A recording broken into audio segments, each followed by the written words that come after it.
Amém. Segundo Tessalonicenses, no capítulo 2, fala: Ora, irmãos, rogamo-vos pela vinda de nosso Senhor Jesus Cristo e pela nossa reunião com Ele, que não vos movais facilmente do vosso entendimento, nem vos perturbeis, quer por espírito, quer por palavra, quer por epístola, como de nós, como se o dia de Cristo estivesse já perto. Ninguém de maneira alguma vos engane, porque não será assim, sem que antes venha a apostasia e se manifeste o homem do pecado, o filho da perdição, o qual se opõe e se levanta contra tudo que se chama Deus ou se adora, de sorte que se assentará como Deus no templo de Deus, querendo parecer Deus. Não vos lembrais de que estas coisas vos dizia quando ainda estava convosco? E agora vós sabeis o que o detém, para que a seu próprio tempo seja manifestado, porque já o mistério da injustiça opera. Somente há um que agora resiste, até que do meio seja tirado. E então será revelado o iníquo, o qual o Senhor desfará pelo assopro da sua boca e aniquilará pelo esplendor da sua vinda. A esse cuja vinda é segundo a eficácia de Satanás, com todo o poder e sinais e prodígios de mentira, e com todo o engano da injustiça para os que perecem, porque não receberam o amor da verdade para se salvarem. Amém. Você pode sentar? O nosso tão conhecido e falado texto é o texto muito tremendo, porque ele mostra detalhadamente sequência de fatos. E um dos fatos que esse texto mostra, que eu acho simplesmente uma obra tremenda do Espírito Santo, por misericórdia das nossas vidas, algo que foi entregue ao apóstolo Paulo, é quando ele fala da sequência das coisas que devem acontecer, dizendo que primeiro viria a apostasia, ou seja, homens negariam a fé, pessoas que conheceram o Evangelho se desviariam. E depois dessa apostasia, depois que transformassem a igreja em um negócio, aí viria a manifestação do anticristo. Isso aqui é tão fantástico para mim pessoalmente, porque hoje eu identifico que estamos exatamente no tempo da apostasia. E assim sendo, nós sabemos que estamos na última hora da igreja de Jesus Cristo sobre a terra, porque logo o anticristo vai se manifestar. E quando o anticristo se manifestar, um pouquinho de alguns segundos mais para frente, a igreja será arrebatada e a era da igreja chega ao fim. Mas o nosso assunto não é esse especificamente. Eu quero falar de algo que agora, lendo o texto, eu lembrei que já temos falado sobre isso, fundamentados também no mesmo texto, em mensagens que vão ficando lá para trás, em que ele diz assim: rogo-vos, irmãos, pela vinda de nosso Senhor Jesus Cristo, pela nossa reunião com Ele, não vos movais facilmente do vosso entendimento. Como eu já falei aqui, a situação são cartas sendo respondidas, são perguntas sendo respondidas pelo apóstolo Paulo, que ele era um homem que saía fundando igreja. Ele não era pastor, Paulo não era um pastor. Ele não tinha chamado para parar diante de uma igreja. Se ele fizesse isso, ele estaria se desviando do projeto de Deus para a vida dele. E conhecedor disso, ele fundava a igreja, deixava alguém lá e, como se diz na gíria, capinava. Saía batido, ia adiante. Mas as igrejas recém-formadas, ainda não tínhamos pergaminhos, não tínhamos livros, não tínhamos coisas escritas, as pessoas sobreviviam do que Paulo tinha falado. Era disso que as pessoas sobreviviam. Então, era muito normal surgirem dúvidas. Ora, se hoje nós temos 66 livros em mãos e às vezes temos dúvidas, imagina naquela época em que não se tinha nada na mão. Quanta dúvida não deveria ter? Falava-se de retorno de Jesus. Retorno? Ele vai voltar? Vai. Quando que ele vai voltar? Olha só o que não se passava na cabeça daqueles irmãos do que nós chamamos de igreja primitiva, no começo do Evangelho. Então, Paulo recebia cartas o tempo todo. Paulo, como é que vai ser isso? Paulo, temos uma questão aqui, olha, aconteceu não sei o que na família de um, como que nós vamos proceder, como que nós temos que fazer, qual é a ordem do Senhor, quais são os mandamentos de Deus? Paulo esteve lá junto com Pedro, com Tiago, com os apóstolos, então tomou conhecimento da doutrina do Evangelho, das regras, então ele era o fundador de igreja, as pessoas iam recorrer a quem? A Paulo. E aqui Paulo, ele não está escrevendo, ao contrário do que muita gente erra, e isso pode às vezes dar uma má interpretação a certos textos. Paulo não está escrevendo aos Tessalonicenses, como a outras cartas também que acontece aqui, outras epístolas dele, ele está respondendo. Por exemplo, ele não está escrevendo para Coríntios, para a igreja que está em Corinto, ele está respondendo a perguntas e dúvidas que aquele pessoal tem. Ele não chegou e parou, eu vou escrever uma carta para os irmãos de Corinto e pá. Não, isso não aconteceu. Ele recebeu carta dos irmãos de Corinto e então ele parou para escrever e dar resposta ao povo de Corinto. Inclusive, em algumas passagens bíblicas, ele deixa transparecer claramente isso, que ele diz assim, quanto ao que me escrevestes sobre isso, a resposta é essa. Quanto ao que vocês indagaram sobre isso, então isso mesmo transparece ali na Escritura, quando Paulo está dando resposta. E aqui os irmãos estão em dúvida. Paulo, quando vai ser a vinda do Senhor Jesus? O que nós devemos fazer? Ele vem esse ano? Ele vem ano que vem? Ele disse quando ele vem? Como é que é essa história? Paulo, fala aí pra gente. Eles querem saber, eles têm dúvidas. Só que Paulo, numa diplomacia, eu entendo aqui, ele dá uma bronca. Porque ele diz, não vos lembrais, está lá no verso 5, não vos lembrais que estas coisas vos dizia quando ainda estava convosco? Ou seja, poxa, eu passei por aí à toa? E todas as vigílias que eu preguei para vocês? E o tempo todo que eu fiquei aí? Paulo, quando fundava uma igreja, ele chegava a ficar de 2 a 3, 4 anos num lugar só para edificar aquela igreja. Aí Paulo está dizendo assim, vocês não se lembram disso não?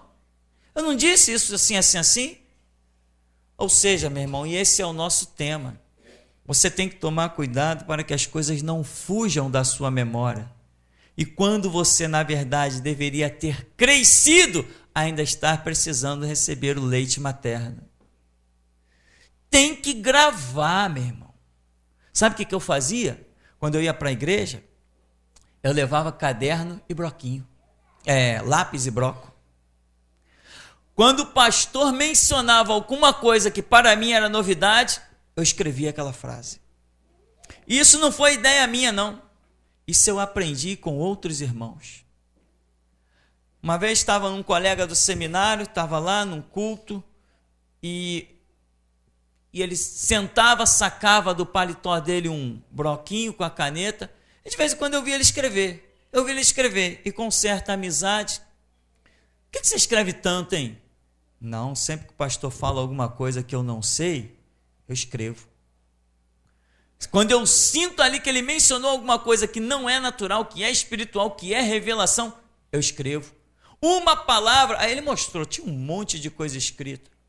Ou seja, cada coisa daquela que estava escrito reportava a mente dele a uma situação que o Espírito Santo agiu ali no meio daquele culto. E isso vai o quê? Vai edificar ou não vai? E eu aprendi também essas coisas quando ia para a escola dominical, quando ia para os cultos, eu levava sempre, eu não levava, na verdade não levava bloco, eu falei bloco, não, eu levava uma folha de papel dobrada, não era bloco. Eu pegava uma folha de papel, eu dobrava ela e botava no bolso. E ali eu ia fazendo as anotações apoiado em cima da perna mesmo.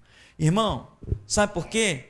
Se você deixar escapar as coisas, você está sempre necessitando ouvi-las novamente. aprender de novo, e aí não dá certo. Você entra para o colégio, aí o professor diz assim, 2 mais 2 igual a 4. Aí você diz, legal, professor, 2 mais 2 igual a 4, tá bom. No dia seguinte o professor chega e pergunta, quanto é 2 mais 2?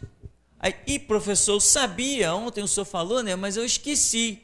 Então, se você esqueceu, você necessita de aprender de novo. Você perdeu tempo. Enquanto você não decorar que 2 mais 2 é igual a 4, você não vai conseguir aprender a sequência do ensinamento. Algum de nós entra na escola para aprender raiz quadrada? Raiz cúbica? Equação do segundo grau. Nós entramos na escola e vamos aprender essas coisas? Não. Quando a gente entra na escola, a gente aprende que uma bolinha mais uma bolinha é igual a 2 bolinhas. Depois que você aprende que uma bolinha mais uma bolinha dá 2, meu irmão, daqui a pouco o homem está fazendo o cálculo para mandar sonda para Marte. Eu ia falar foguete para a Lua, mas eu tenho que me conscientizar que isso foi uma mentira, o homem não foi à Lua. Mas ele consegue mandar uma sonda para a Lua, só não consegue ir. O homem pode mandar uma sonda para a Lua, ele só não consegue ir. É impossível o homem atravessar uma camada atmosférica que tem aí e sobreviver. Isso está provado, não consegue sobreviver. Mas máquinas podem mandar à vontade. Mas eu vi um cálculo num dos programas chamados Fantástico, em que o homem lançou uma máquina para Marte e falou, daqui a tantos meses, no ano tal, no mês tal, no dia tal, às tantas horas e tantos minutos, esta nave vai estar tocando o solo de Marte. E assim aconteceu. Como? Que loucura!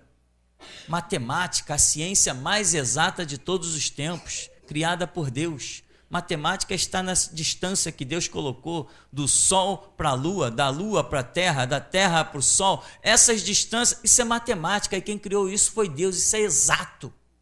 Mas ninguém consegue fazer um cálculo para mandar nenhuma pedra para o outro lado da esquina com precisão, se não tiver aprendido que uma bolinha mais outra bolinha é igual a 2 bolinhas. O ensinamento é uma sequência. São degraus após degraus. Se essa escada de ensinamento tiver faltando um degrau, você não consegue pular. Ninguém resolve uma equação do segundo grau sem ter aprendido a do primeiro. Porque a equação do segundo grau, ela cai na do primeiro para ter solução. Meu irmão, isso natural que nos envolve também é reflexo do mesmo espiritual que nos envolve. Paulo está dizendo assim, vocês não lembram desse negócio? Ou seja, sou obrigado a repetir isso? Lembra que, quando ele escreve para Corinto, ele diz assim, olha, como meninos, crianças nascidas, eu vos dei o alimento, vos dei leite, porque vocês não podem suportar o alimento sólido. Por que tanta gente, meu irmão, se escandaliza com as nossas mensagens? Eu compus uma canção propositadamente chamada Canção dos Mártires. E esta canção só tinha sentido se eu botasse adolescentes para cantar. Adulto não servia. Adulto não servia. Porque a mensagem se completa com quem está cantando, no caso dessa mensagem. Mas quando muitas pessoas ouvem as nossas mensagens, nós estamos falando de morrer por Cristo, derramar sangue por Cristo. As pessoas dizem, que isso? Isso já foi para aquele tempo. Eu digo, foi para aquele tempo? Então vai lá até a Rússia para você ver, vai lá na China, vai lá na Coreia do Norte para você ver, vai lá no Egito, nesse momento mesmo tem no corredor da morte, não sei se já foi morto, um pastor evangélico que está para ser assassinado lá no Egito. Então não foi para aquele tempo. Embora o país ainda, o Brasil, esteja vivendo essa capa de democracia, que não é democracia, um país governado por Satanás, pela maçonaria, não pode ser democracia, não existe democracia onde a maçonaria impera, desde o prefeito até o presidente, não tem democracia, tem uma farsa, mas nós vamos detectando isso. Então, para quem está vivendo nessa falsa capa de democracia que é o Brasil, não está vendo que tem sangue cristão sendo derramado dia após dia. As pessoas se escandalizam e dizem assim: você está falando de coisa que não existe mais. Não existe mais perseguição ao evangelho, não existe mais morte de cristão. Hoje todo mundo vive em paz, é a globalização. Por que eles não entendem essa mensagem? Porque lhes faltou degraus importantíssimos de conhecimento. E o resultado é que eles não vão entender jamais. Então, meu irmão, Paulo está dizendo: vocês não lembram? A Bíblia diz: eu quero trazer a memória o que me dá esperança. Você precisa trazer coisas à memória. Aqui então o texto diz: rogamos pela vinda do nosso Senhor Jesus Cristo e pela nossa reunião com Ele. Essa expressão aqui me deixa tão maravilhado. Pela nossa reunião com Ele. Essa é a nossa esperança também. Aí ele diz: não vos movais facilmente do vosso entendimento, nem vos perturbeis, porque eles estão desesperados. Como é que vai ser a vinda do Senhor Jesus? Aí um já está vendendo propriedade, o outro já está querendo abandonar o trabalho, o outro já tem famílias em dificuldade, porque o marido já está saindo da casa. Não, Jesus vem aí. Jesus vem quando que Jesus vem?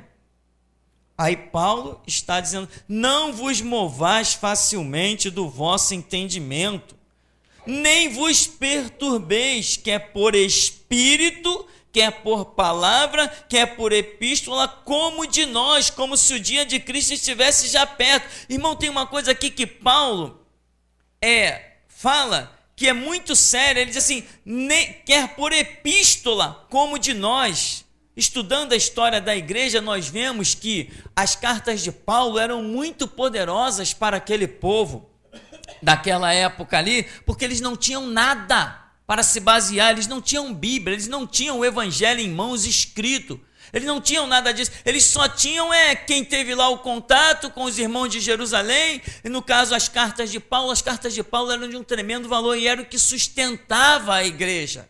O que as pessoas fizeram? Começaram a reescrever cartas em nome de Paulo e assinavam como se fosse Paulo, mentindo, e soltavam essas cartas dentro das igrejas. As pessoas liam carta de Paulo e começariam a praticar uma doutrina errada, porque as cartas estavam assinadas por Paulo.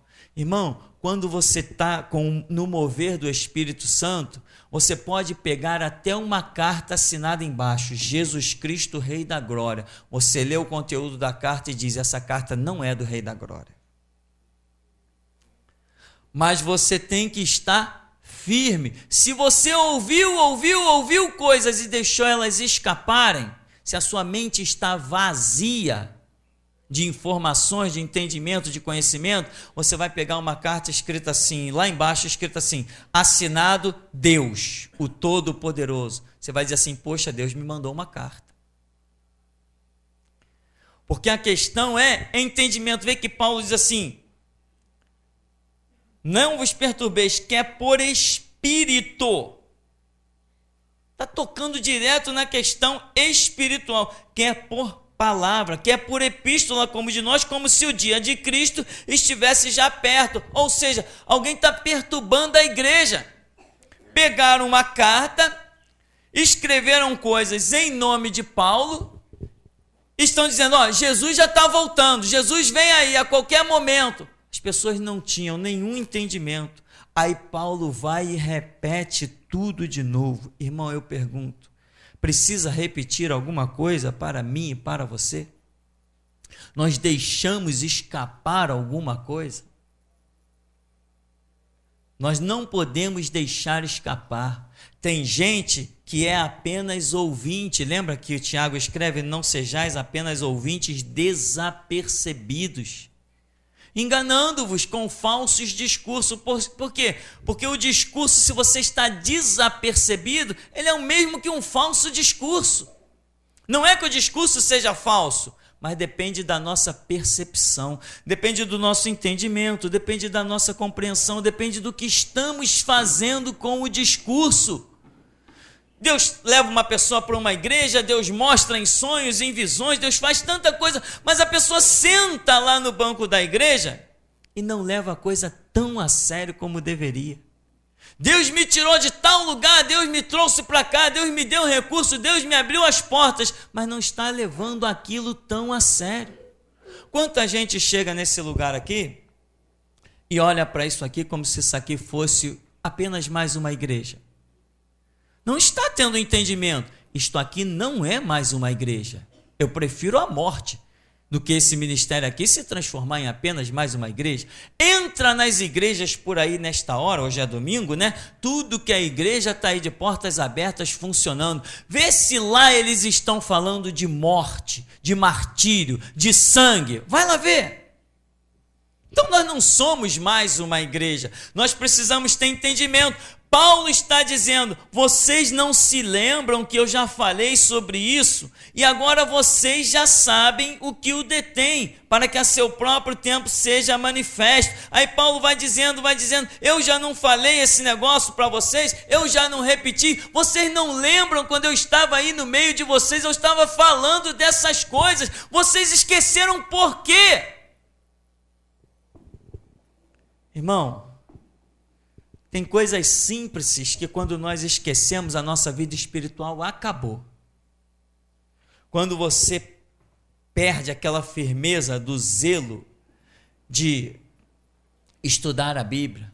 Mas você já ouviu umas 500 vezes que tem que estudar a Bíblia. E talvez se eu pedisse para levantar a mão aqui carinhosamente hoje, talvez metade da igreja ou mais, ou talvez eu ficasse até assustado, dissesse, não pastor, eu realmente não tenho estudado a Bíblia. Ah, tá bom, mas aí Paulo vai dizer assim, não vos lembrais de que estas coisas eu vos dizia quando estava convosco? Aí eu vou mais profundo, você já leu o Evangelho? Lá não está escrito, examinai as Escrituras, pois vós cuidais ter nelas a vida eterna, são elas que de mim testificam, disse o Senhor Jesus. Mas quantos de nós têm largado isso aí? Aí o Espírito Santo vem e diz de novo, vocês não se lembram que isso já foi dito?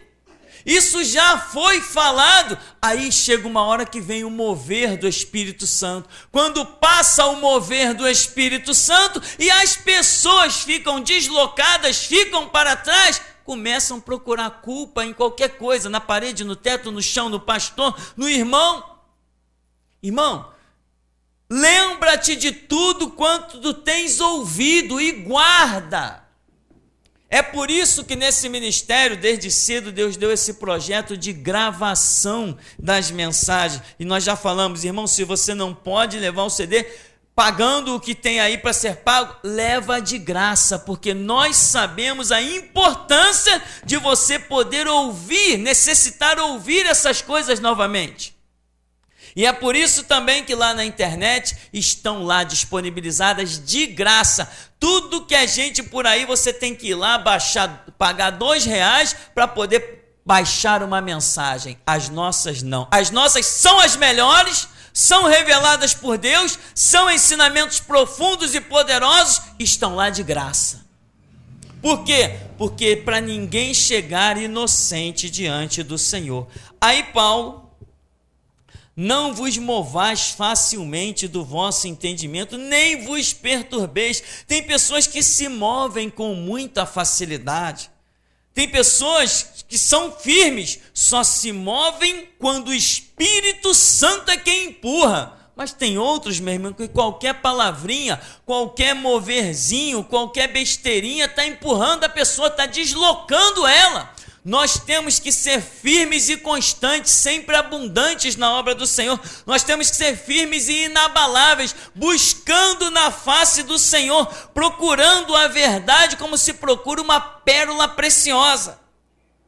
E aqui diz, não vos movais facilmente do vosso entendimento. Ou seja, tem pessoas que já entenderam algumas coisas, mas ainda assim estão suscetíveis a serem abaladas, que nem aquela semente que caiu à beira do caminho e veio a ave do céu e comeu a semente. Ou aquela semente que caiu entre os espinhos e os cuidados do mundo foram lá e sufocaram. Aí diz: não vos movais facilmente do vosso entendimento, não vos perturbeis. Aí ele vai concluir dizendo assim: como se o dia de Cristo estivesse já perto. Aí diz: ninguém de maneira alguma vos engane, porque não será assim, sem que antes venha a apostasia e se manifeste o homem do pecado, filho da perdição. Sabe o que me chama a atenção aqui? A convicção de um homem quando ele anda com Deus e sabe o que recebeu de Deus. Paulo diz: ninguém vos engane, porque não será assim. A convicção, irmão, de você buscar em Deus, bater na porta até que ela se abre, para que você possa dizer: isso não será assim, isso não é assim, isto está certo e isto está errado. Por quê? Porque eu sei da verdade, eu tenho entendimento, eu sei do conhecimento dessa questão. Isto não será assim.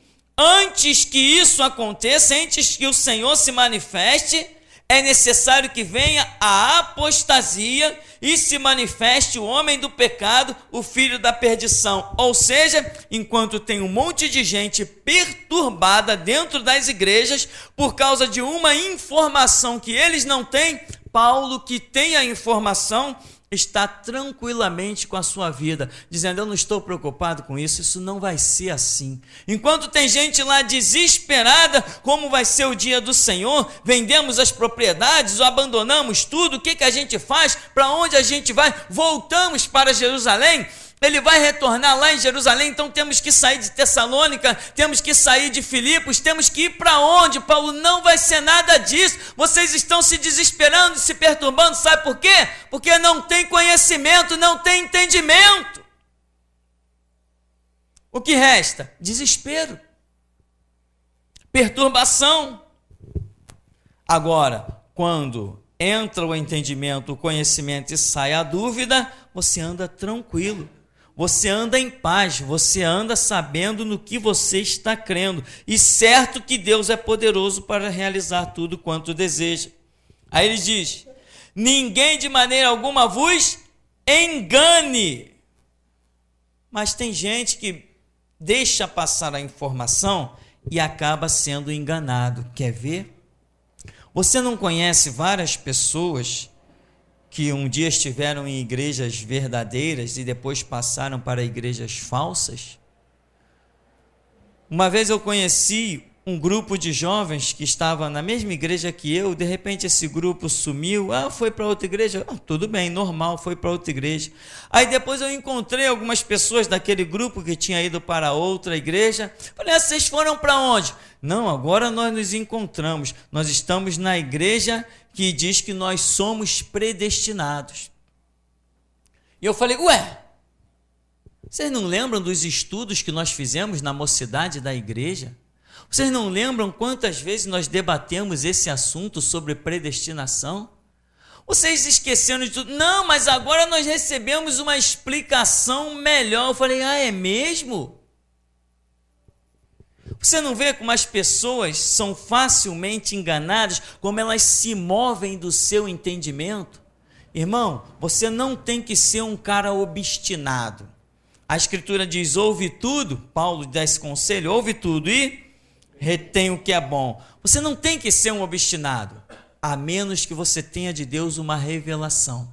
Mas ainda assim, você se obstinando naquilo que Deus te mandou caminhar, todo dia você deve consultar o Senhor, porque Ele tem o poder, Ele tem a palavra pela qual você tem que se mover, pela qual você tem que se conduzir, tem que se dirigir.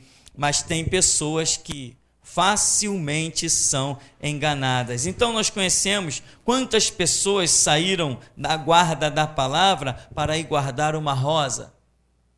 Quantas pessoas abandonaram a Bíblia para guardar o cajado de Arão, um pedaço de papel onde a pessoa pagava R$400 no cajado de Arão. Quantos abandonaram a palavra, abandonaram a oração porque ouviram falsos testemunhos? E isso é dito aqui. Quantos e quantos são pessoas que são facilmente movidas no seu entendimento? Irmão, faça uma experiência. Comece a depositar horas sérias na presença de Deus em oração, você vai ver em que glória a sua vida vai se transformar. Começa a buscar a Deus pagando o preço, fechando a porta mesmo, quer dizer, fecha a porta, quer dizer, se isola do mundo e vai para os pés do Senhor, começa a ter esse compromisso com Deus, você vai ver que você não será movido nem removido, a não ser pelo mover do próprio Espírito Santo. Aí ele diz, olha, primeiro vem o homem do pecado, isso não vai ser como vocês estão falando, vem o filho da perdição, ele se opõe, se levanta contra tudo que se chama Deus ou se adora, de sorte se assentará como Deus no templo de Deus, querendo parecer Deus. Vocês não lembram que essas coisas eu dizia para cada um de vós quando estava convosco? Agora vocês sabem o que o detém, para que a seu próprio tempo seja manifesto, porque já o mistério da injustiça opera. Somente há um que agora resiste, até que do meio seja tirado, e então será revelado o iníquo, a quem o Senhor desfará pelo assopro da sua boca e aniquilará pelo esplendor da sua vinda. Olha o entendimento de Paulo. Hoje nós encontramos pessoas que dizem assim, não, Deus é forte, mas não é tão forte, senão ele já teria acabado com o diabo, ou seja, pessoas cegas. E até crente dentro das igrejas falam cada asneira que a gente diz assim, onde essa pessoa fica durante o culto? Porque o corpo dela a gente vê por aí. Mas o entendimento está completamente obscurecido. Paulo, porém, está dizendo que a esse iníquo, quando o Senhor Jesus se manifestar, desfará pelo assopro da sua boca e aniquilará pelo simples esplendor da sua vinda. Ele diz, a esse cuja vinda é segundo a eficácia de Satanás, com todo o poder e sinais e prodígios, mas de mentira. Ele tem poder, ele tem sinais, ele tem prodígios. Todos olham e veem que primeiro isso vai acontecer, essa apostasia, e ele vê o cidadão que vai se manifestar. Tem sinais, tem poder, tem prodígios, mas são de mentira. E sabe o que acontece? Tem muita gente vendo poder, sinais e prodígios, mas não estão detectando que são de mentira. Aqui, irmão, o paralítico se levantou. Sinais, prodígios, poder. Aqui, ó, dá um testemunho que você foi curada de câncer. Sinais, prodígios, poder. Mostra como que você saiu do CTI, como que você virou um empresário, como que você passou a ser dono do mundo. Sinais, prodígios e poder, mas de mentira. Só que as pessoas se levam pelos sinais, pelos prodígios, pela aparência de poder e não detectam a mentira. Isso é brilhante. E diz, com todo o engano da injustiça para os que perecem, porque não receberam o amor da verdade para se salvar. Aí Deus ainda diz assim, e por isso Deus lhes enviará a operação do erro para que creiam a mentira. Ou seja, quando você não atenta para a operação da justiça e da verdade, Deus permite vir sobre você a operação da mentira e da injustiça. Por isso que é necessário levar essa situação muito a sério. Irmão, desde o começo da minha caminhada, eu entrei na igreja numa semana. Naquela mesma semana, era um domingo quando eu entrei na igreja. Naquela mesma semana eu decidi que morreria com Cristo. Naquele dia, naquele domingo, eu já tinha, os rumores do evangelho já tinham na minha cabeça. E naquele dia de domingo, quando eu entrei na igreja, um pastor pregou a palavra e aquilo falou poderosamente ao meu ser. E eu determinei naquele dia que eu nunca mais me afastaria, com a minha declaração de principiante, eu nunca mais me afastaria da igreja, porque eu julgava que igreja e Cristo fosse a mesma coisa. Hoje eu sei que não é, igreja e Cristo não é a mesma coisa, mas naquela época eu acreditava que fosse. Eu disse, nunca mais eu me afasto da igreja. Naquele dia eu decidi que eu morreria na igreja, morreria com Cristo. Isso foi num domingo. Na segunda-feira, quando eu saí do trabalho, na época eu trabalhava no Bradesco. Quando eu saí do trabalho, na segunda-feira, eu passei na Central do Brasil e comprei uma Bíblia. E comecei a devorar esse bendito e glorioso livro com uma vontade tão tremenda. Quando eu via que o galo cantou, quando Pedro negou 3 vezes, quando eu via que o Senhor Jesus dizia para ele: irmão, hoje eu sei que aquilo que eu sentia eram os anjos do Senhor que estavam à minha volta, aquela coisa gostosa, maravilhosa. Eu lendo a Bíblia, eu lia páginas e páginas da Bíblia, em poucos instantes meus olhos discorriam de uma maneira tremenda e sobrenatural, e isso está à disposição de todos nós. Nós precisamos não sermos seres normais, nós precisamos valorizar o que tem que ser valorizado em primeiro lugar. E o que é? Buscar primeiro o reino de Deus e a sua justiça, as demais coisas serão acrescentadas. Mas o que acontece? Nós esquecemos as coisas espirituais, nós não buscamos experiências com Deus, nós nos movemos facilmente do nosso entendimento, nós andamos perturbados porque alguém fala uma besteirinha qualquer. Tem gente que fica apavorada até com a revelação que Deus dá. Já teve gente aqui que veio me contar, isso não estou falando de um especificamente, porque várias pessoas tiveram esse mesmo sonho aqui na igreja, de que homens encapuzados, armados, vestidos de preto, vinham para invadir a igreja. E tem pessoas que com esta revelação ficam atemorizados, ficam assustados. Já teve gente nesse ministério que falou: não, eu estou vindo preparado para a igreja, porque se precisar correr, eu estou preparado para correr. Aqui ninguém corre, meu irmão, aqui a gente encara tudo. Aqui ninguém foge. O que está faltando? Está faltando entendimento. Meu irmão, nesse momento, enquanto eu estou pregando, tem um monte de anjos ali naquela porta. Só passa ali quem Deus quer, pode vir montado até os dentes, que não passa. Não passa. E tem mais, quando Deus não quer mandar os anjos, ele faz qualquer coisa. Teve um culto aqui há algum tempo atrás em que Deus mostrava vários cachorros imensos negros. Você sabe, cachorro é símbolo de demônio.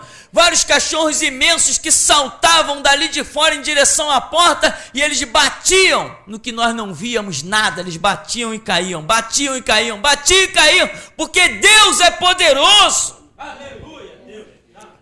Agora tem gente que se move facilmente. Eu digo assim: glória a Deus, Deus é tremendo. Muita gente, glória a Deus, aleluia, mas amanhã está com medo de quê? Não pode se mover facilmente do seu entendimento, da sua compreensão. O profeta Abacuque disse ainda que a figueira não floresça, não haja fruto na vide, o produto da oliveira minta. Eu me alegrarei no Senhor e exultarei no Deus da minha salvação, mesmo que os meus olhos não vejam nada.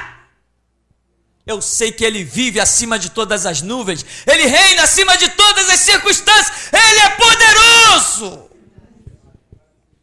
Mas tem gente que dá glória a Deus e aleluia hoje e treme da situação amanhã, se move facilmente do seu entendimento.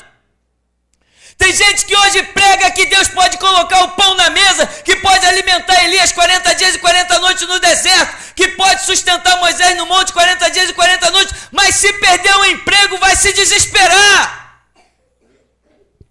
São pessoas que se movem facilmente do seu entendimento, não estão aptas para o serviço de Cristo. E eu não prego porque nunca passei por dificuldade, não. Eu prego porque passei por dificuldade. A estrada que eu percorri me permite dizer que Deus é poderoso.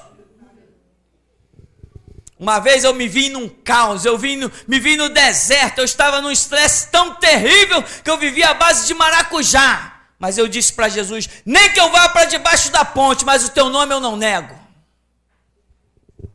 Você tem que ter firmeza, você tem que ter convicção. Você sabe que Deus é real ou você está ainda tateando? Cadê Deus? Deus é uma dúvida para o mundo, mas para nós Ele é ponto final. Glória a Deus, aleluia. Para nós Ele é convicção, para nós Ele é a resolução, para nós Ele é tudo. Nós não vamos nos mover facilmente do nosso entendimento. Nós sabemos que o Senhor é poderoso e é benigno para conosco. Deus, aleluia.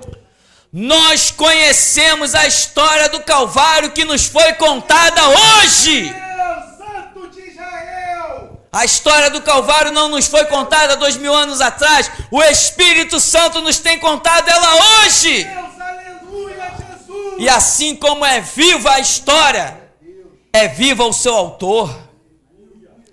Então, meu irmão, o que te move? O que te abala? Você não pode se mover. Você não pode se mover.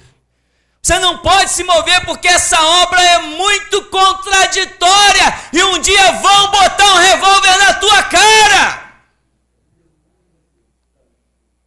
Quer você admita isso, quer não. Vai chegar um dia de botarem um revólver na tua cara como já botaram na minha. Mas vede, olhe para mim.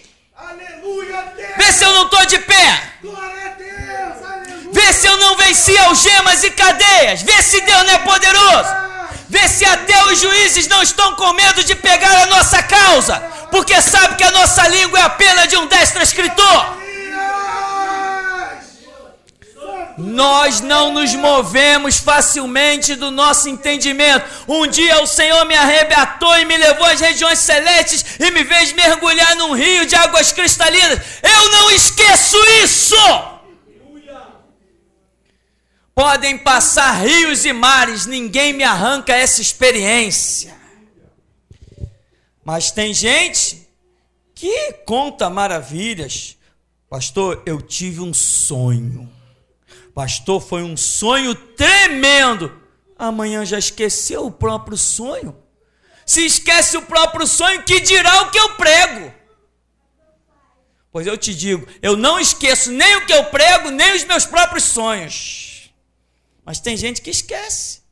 Se você esquece o que Deus falou contigo, que dirá o que você ouve pelo mundo de pregação, ou seja lá, o que você lê na Bíblia. Você esquece, meu irmão. Então, meu irmão, Paulo está dizendo, porque vocês, em outras palavras, vou traduzir aqui, por que vocês estão perturbados aí? Por espírito, por palavra, por epístola. Quer dizer, mandaram uma cartinha para vocês, vocês estão aí desesperados? Só porque o meu nome está lá embaixo da cartinha? Já pensou, irmão? Eu me ausento aqui um tempo, aí você recebe uma carta. Alguém vem ler uma carta aqui na frente. Do pastor Tupirani para a geração Jesus Cristo. Aí deslancha um monte de heresia em cima de você. Você vai engolir isso? Só porque está falando no meu nome? Você não tem um nome que é acima de todo nome para consultar? Você não tem um nome que é infinitamente superior ao meu, que o meu nem pode aparecer diante dele? Então, se eu te disser alguma coisa que vá contra os pilares que o Espírito Santo colocou dentro de você, você sabe muito bem o que vai fazer com as coisas que vêm no meu nome: jogar no lixo. Porque as pilastras que estão dentro de você são poderosas. Os pilares que Jesus quer fazer de você aqui na eternidade são inabaláveis. Ao vencedor faloei coluna no templo do meu Pai, do meu Deus, e nunca mais sairá dele. Eu te digo, essas colunas, esses pilares, não são só eternos, são também do presente, porque a igreja já é o espelho da glória de Deus. Não vos movais facilmente, não vos perturbeis, deixa quem quiser falar, deixa quem quiser latir. Forte e poderoso, eu só conheço um, que é Jesus Cristo.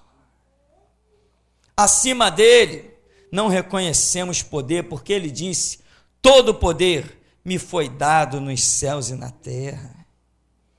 Então, meu irmão, para nós concluirmos,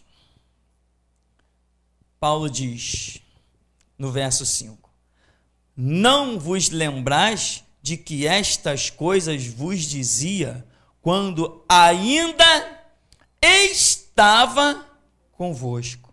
Ou seja, eu já saí do meio de vós. A minha missão no meio de vocês já se encerrou, meu amigo. Deus me fez passar por aí, ensinar vocês, deixar a lição com vocês, e agora eu estou seguindo o meu caminho. Se vocês não aprenderam a lição, dá licença, eu tenho mais o que fazer. Eu tenho que seguir o meu caminho. Eu tenho outras ovelhas que não são desse aprisco. Eu não vou ficar perdendo meu tempo a vida inteira com vocês. Não vou. Vocês não lembram dessas coisas? Estão perguntando de novo. E se Paulo já tivesse morrido, a quem é que eles iam perguntar? Uma lição é algo que não pode se deixar escapar. Porque uma lição é o que pode salvar a nossa alma. Os guerreiros de antigamente, eles usavam uma espada grande na cintura. E eles sacavam daquela espada e partia para a luta. Mas às vezes a luta se transformava mais numa luta corporal, de perto, do que distante. E uma espada grande não tem como um cidadão, meio metro cada um lutando de si, não tinha como lutar, como usar a espada para ferir o adversário. É aí que os guerreiros eram treinados a ter sempre guardado, escondido em algum lugar, um punhal que pudesse ser usado na curta distância. Ou seja, o guerreiro ele era treinado para lutar com a espada longa, mas também quando a luta era mais curta, ele surpreendia o adversário com um punhalzinho. Um detalhezinho que o dava a vitória, que o dava a conquista. Assim somos nós. As lições vão nos adestrando. Lá vem lições que nos capacitam a usar a espada longa, nos capacitam a usar os escudos, os chicotes, e tem lições que também nos ensinam a usar o punhalzinho. E eu digo uma coisa, o punhalzinho, ele mata tanto quanto a grande espada. Então, meu irmão, aprenda todas as lições. Quando você achar que já sabe e pensar em desprezar, não despreze, porque se Deus falou de novo, é porque você precisava ouvir novamente. E até aqui nos tem ajudado, Senhor.